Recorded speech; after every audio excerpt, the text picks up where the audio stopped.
I would say, about Ken. He was a passionate soul. He stood for what he believed in. He was probably the most arrogant Starehian I've ever met. Well, with the exception of Professor Magoha. But that arrogance got things done. You know, whether it was in Kibra, whether it was in Bunge for the things he believed in, whether it was the human rights issue he pursued, it got things done. So we thank God for the time he gave us with Ken, and we do know that he is in a better place. I would like to invite. Before I invite you, Bob, you know, like I told you, the arrogance of these Starehe people. I am getting threats already, Waziri, on my phone because my class of 97 wants me to recognize them. I know they are here. You see them. They are very rowdy behind there. I know they are here, so class of 97, you are recognized. Ambia watu kwa mtandao watulie. Let me invite Ken's elder brother, Bobby, to come and speak on behalf of the family. Karibu.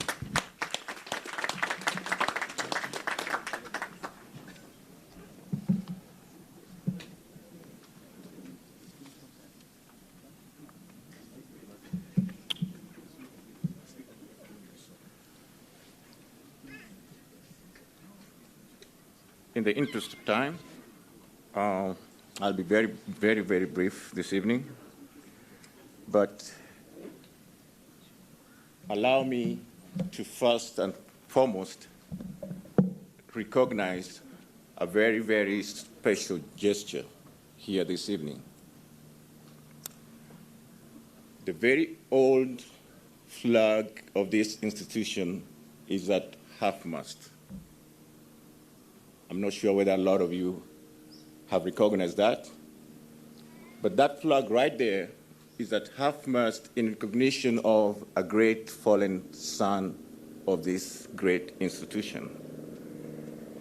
In honor of that flag that is half-mast, I will request all of you to stand up and observe a minute of silence for Ken.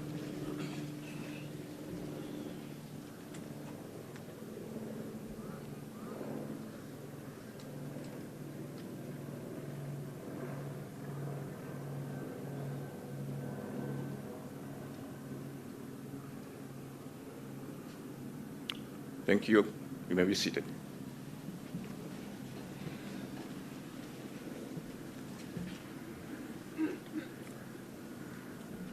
As you have already heard, my names are Bobby Okoth. I am Ken's eldest brother. I have my other siblings here. I have my mom here. I have the rest of the members of our extended families here.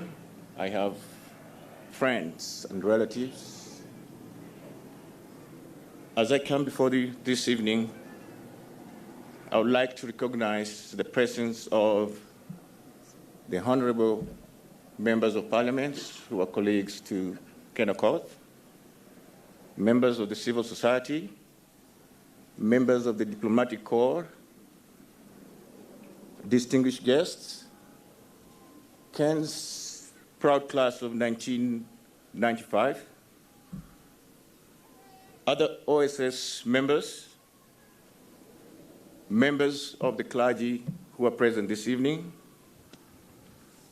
to all teachers and to all students who are present this evening, I humbly come before you this evening. Good evening.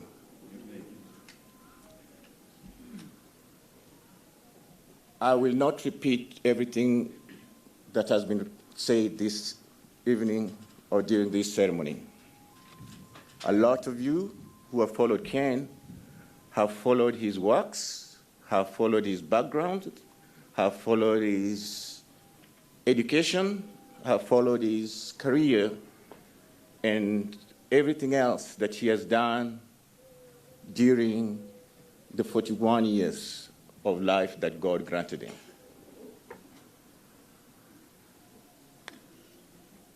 The biggest thing that stands in all this was Ken's humility. his very, very humble background.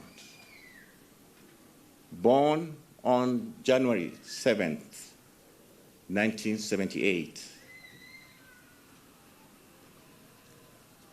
in a sprawling slum in Kibera, known as Kisumu Ndogo. Ken grew up through all the challenges that he encountered in life to become what he became. Once again, I would like to state in front of all of you that Ken was brought up in a single-parent family by the mom who is present here, my mom, Mrs. Angeline Ongere. So for those who are hearing all sorts of the grapevine, take it from me as the absolute truth that Ken was brought up by the mom that you see here in a very single-parent family. And all those other things that are now cropping up from the woodworks through all sorts of channels in the social media, kindly disregard all those. Like somebody said here, and that somebody is the Honorable Distinguished Director of this institution, Mr. Joseph Maura. He talked about preserving the respect and the honor that Ken got or achieved or garnered throughout the whole time of his lifetime. That should not be disregarded with any kind or any amount of mudslinging and just painting him out in a way that he was not. He was a very, very respectable individual. He was a very, very loving individual. He cared for so many things in so many people's lives. He impacted so many people's lives in so many different ways. And the best thing that we could do at this particular time is to accord him the most honorable send-off.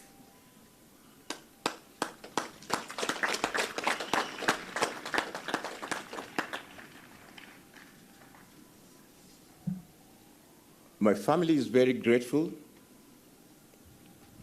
for this particular honor, for this particular ceremony that this great institution has put in honor of their own fallen son. As we continue to celebrate Ken, different people are grieving. Different people are celebrating in different ways. As a family, we ask for privacy. We ask for your utmost consideration, especially from members of the press. Verify what you write before you write it. The family has gone through a lot during the period that Ken was taken ill, from the time that he has been in France, from the time he got back. There are a lot of times that so many bad things have been said about him. And sometimes you wonder where humanity went. Sometimes you wonder why somebody could write something so insensitive, so reckless, totally uncalled for. I would ask and I would urge all the young, all the upcoming journalists or members of the Fourth Estate, let's be very professional in all our undertakings. Don't put word out there that you know is not true. Be mindful. There is a mother hurting, there is a brother hurting, there is a wife hurting, there are some friends hurting. Let's practice responsibility in the way it's supposed to be.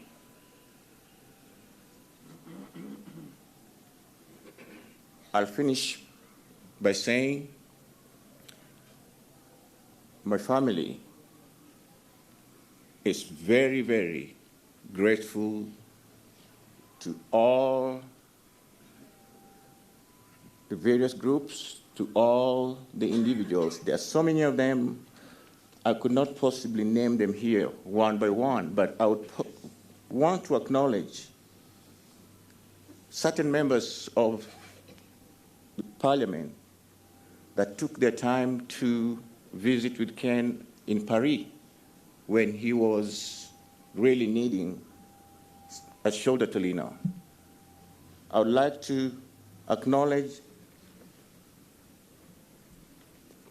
Honorable Caleb Amisi, MP Soboti. I would like to acknowledge Honorable Yusuf Hassan Abdi, MP Kamkunji. I would like to acknowledge Honorable Timothy Wanyonyi, MP Westlands, who actually stood in for Ken during the time that he was away. I would like to acknowledge Ken's childhood friend and best friend, Robert Trachemo, who flew in to be here with the family and the friends of Ken during this most difficult time. Be very blessed, continue your good work, and may God reward you more. Thank you.